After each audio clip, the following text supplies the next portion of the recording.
Hello guys! Samahan nyo kami pumunta ng palengke. Yan yung dalawang mag-ama ko, naghabulan pa sa daan. At yun nga guys, pumunta kami ng Mercury Drug para bumili ng gamot niya. Kasi masakit daw yung likod niya, meron daw lamig, tutok pa mo ng electric fan sa likod, yun napapala.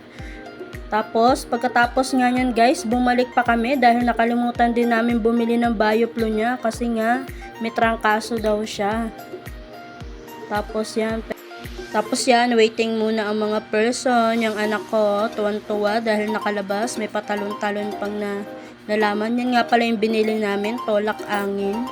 Ininom nga niya yun pagkaalis namin sa Mercury Drug. Tapos yan, kaway muna daw siya sa mga fans niya. Saka punta rin kami ng Pure Gold para bumili ng aming ulam, mga ibang kailangan.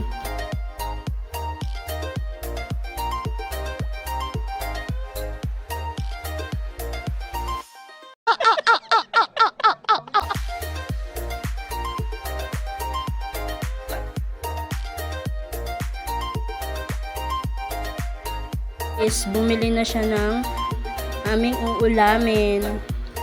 Ang binili nga pala niya yung balon-balunan lang. Tapos yung anak ko, piling independent yarn. Ayaw magpahawak, kaya yan.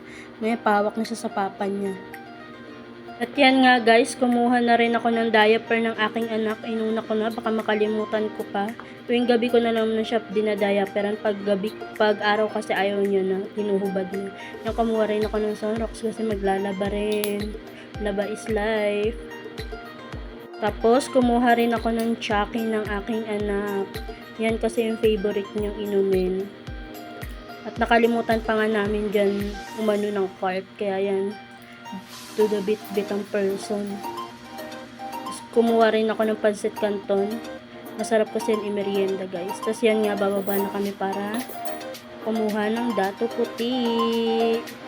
Tapos, kumuha rin ako dyan ng suka. Kasi, di ba obvious, kami ay mag-aadobo. Opak, sino ka dyan? Yan, bilis-bilis ang mga maglakad. Ang dami mong alam. Kaya yan. Nga pala guys, yung mga pinamili namin. Lunes pa lang ngayon, kaya walang plastic, kaya yung paper bag. Yun lang guys. Thank you for watching.